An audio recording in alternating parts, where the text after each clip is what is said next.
Yo, what up guys? Welcome to Jack's Off to another adventure. So even though I grew up in San Francisco, there are still a lot of places in the city I've never been to. Like this place right here, check it out guys.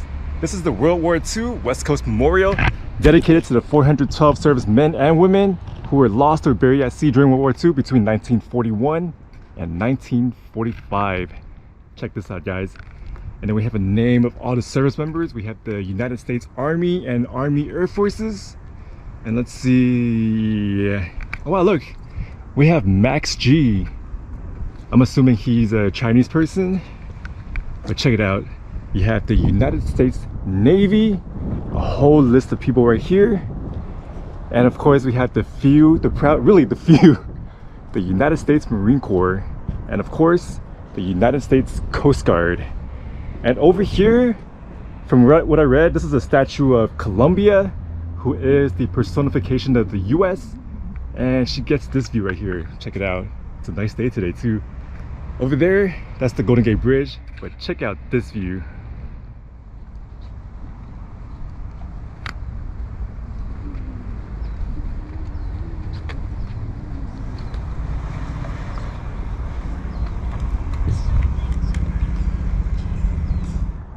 What's up, buddy? Are you here to join the memorial? Are you here to join my vlog? Or are you here to tell me to save 15% on car insurance? You know, to me, World War II seemed like a really long time ago, but yet we still have World War II vets that are alive today. So in my last video, I mentioned that I was helping out on a project with Mike and Gary, where we would interview folks from Stockton Chinatown and record their oral history. Well, one of the folks we interviewed was 98-year-old World War II vet, Bob Hong, and here's the condensed version of his interview. Bob. Buck. Oh, Bob. You're Bob. So that's how he got the name Bob.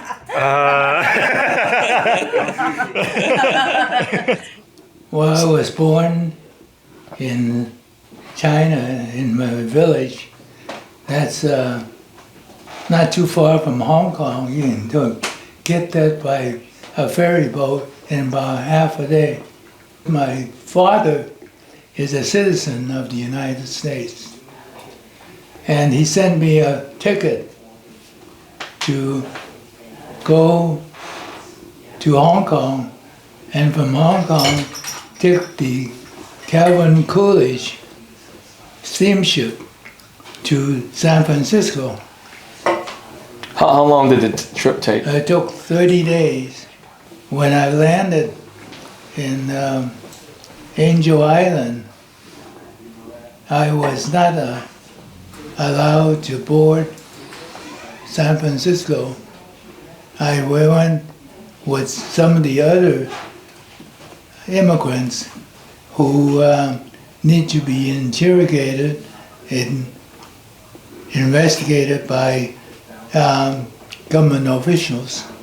And so I was there for about 3 months, and then from there they cleared that I passed the test that they have, that I would qualify as a citizen, and I was allowed to land in San Francisco. How was living conditions in Angel Island? Well, it was good for me, you know, better than my life back in China. We had at least something to eat. By that time I was 17. I went and signed up for the U.S. Army Air Corps. I wanted to get in the Air Force. You have to be at least 18. August 18, 1941 is when they can process the paper to get me into the U.S. Air Force. I was assigned to B-17, but before I report to my group, I was called to the headquarters. They said, well, we can't keep you here because we need you as a teacher of officers from China. So you helped train Chinese people that were fighting against the Japanese? Yeah. After the Japanese surrender. And so since I was no longer needed, I was quick to get out. I want to get out. So I was discharged in November 5th, 1945. How was your experience, Bob, in the military? It was good and bad. It's good and bad? The good part is I get to meet other people. There are a lot of other people just like me, because when I was assigned to this group in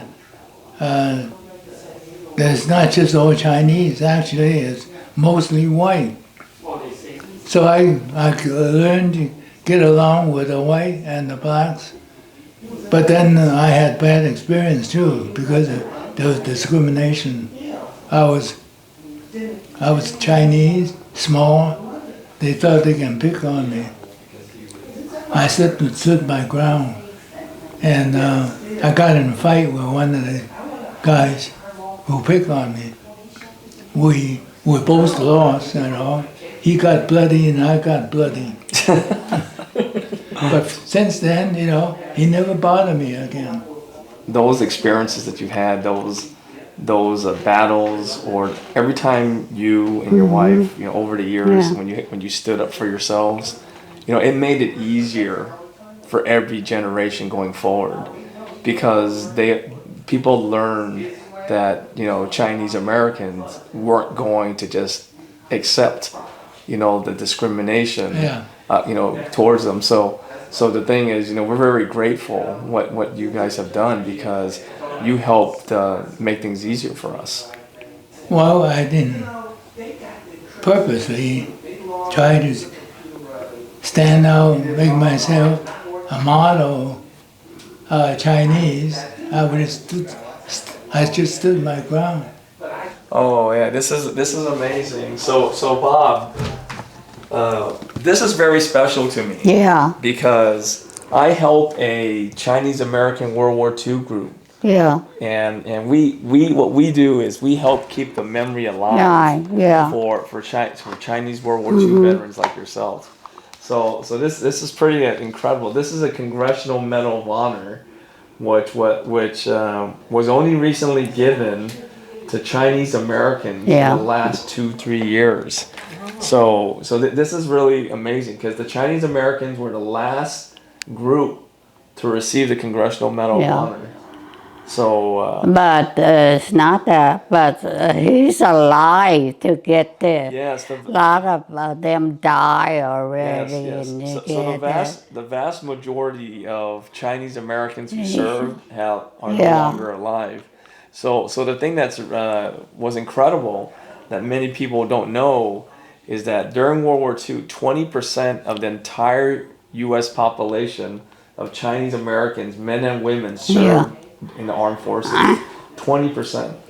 So I mean, it's incredible that there was that many of you guys decided that you wanted to fight for your country, you know, and this is an incredible accomplishment. You should be very proud of this. Yeah.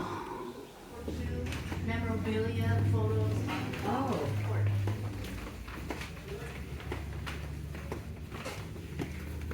He really loves this Chinese. Wow. Whoa. You know, Bill Gates, you know, Obama, you know, some, Dalai Lama, Gandhi, I can't remember. And Einstein, Bill Gates? No, Steve. Oh, Steve Jobs, Marilyn Apple. Monroe. You know, he puts everybody here. George Washington. So this is just kind of his memorabilia. Wow. And, he just is a little bit here and there and all over and around the world. Wow. Just Nice. his World War II planes, and that's his part of his World War II history.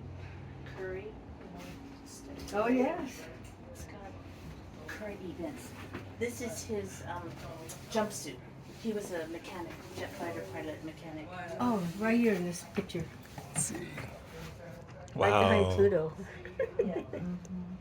So yeah, Bob had a very fascinating life. He was born in China, came across the Pacific from boat, spent some time on Angel Island, eventually landing in San Francisco, went to Stockton, joined the military, experienced World War II. After he got out, he traveled the world. He did a lot of stuff. He lived a full life. But yeah, that was just a very condensed version of his life story. If you want the full version, well, Gary, the actual filmmaker, is tasked to create a masterpiece. So all the expectations, all the pressures on you, Gary. But good luck though, I know you'll do good. But yeah, so check it out. Here's another place I've never been to my whole life until today. This is the immigrant overview. We opened the gates to all the world and said, let all men who want to be free come to us and they will be welcome. And here's the view. And you can just imagine over there yonder, if you have a Chinese guy standing here, you can just picture China being somewhere there beyond the horizon. Check it out, we got a bunker here. See if we can explore a little bit. Might as well, we're in the area.